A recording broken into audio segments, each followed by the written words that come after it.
प्रणाम करता हूं, कविता की ओर से प्रणाम करता हूं।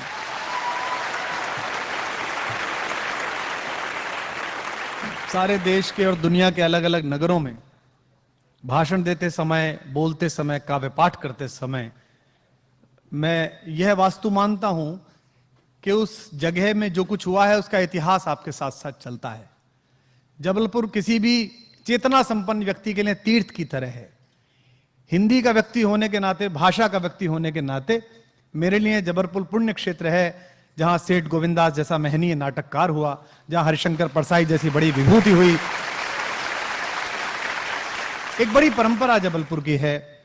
और आज ही मैं जब आ रहा था जहाज में तो हमारे एक वरिष्ठ वकील साहब, अधिवक्ता मुझे मिल गए, तो मैं उनसे कह रहा था कि पूरी दुनिया घूमिए, मार्केटिंग अलग चीज है, पैकेजिंग अलग चीज है। नाइग्रा को अमेरिका की तरफ से देखाइए या कनाडा टोरंटो की तरफ से देखाइए, जो भेड़ा घाट में अपनत्व है, मां नर्मदा में वो दुनिया में कहीं नहीं।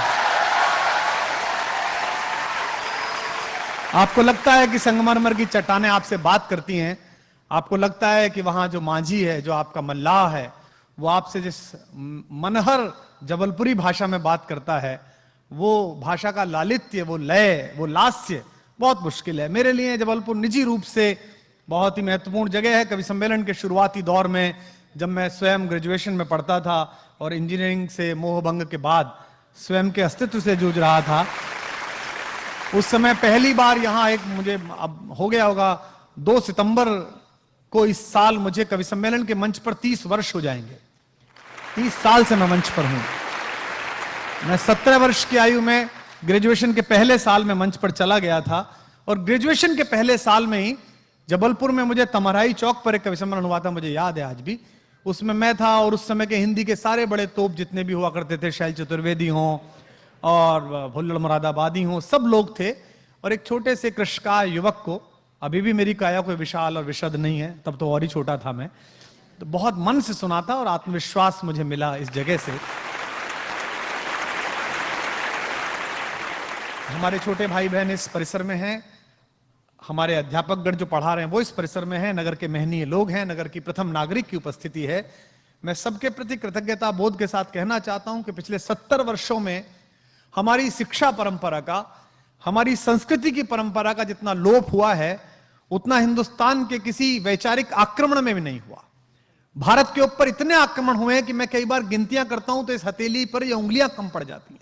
शक, हूण, कुषाण, चंगेज, पठान, तुर्क, तातार, मंगोल, डच, फ्रांसीसी, पुर्तगाली, अंग्रेज, इतनी प्रकार की संस्कृतियों ने हमला किया है, लेकिन उसके बाद भी हमारा संस्कार और हमारी भाषा और हमारी चेतना जीवित रही।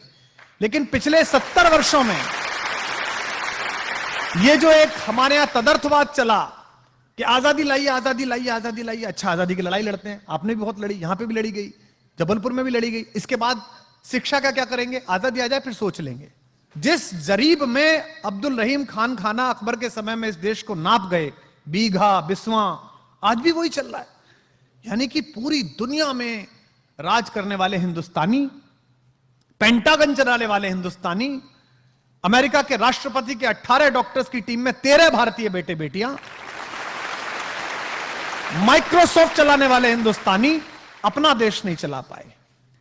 और इतना समय बिताने के बाद सामाजिक जीवन में, इतना समय बिताने के बाद सामाजिक संघर्ष में, साहित्य में, और थोड़ा सा समय बिताने के बाद राजनीति में, मैं एक बात जान पाया हूं कि इस देश की अगर प्रगति होगी, अगर आने वाले समय में हिंदुस्तान, इस भारत को बेहतर जगह बनाना है, दुनिया में रेखांकित करने योग्य बनाना है, तो मंच के पीछे बैठे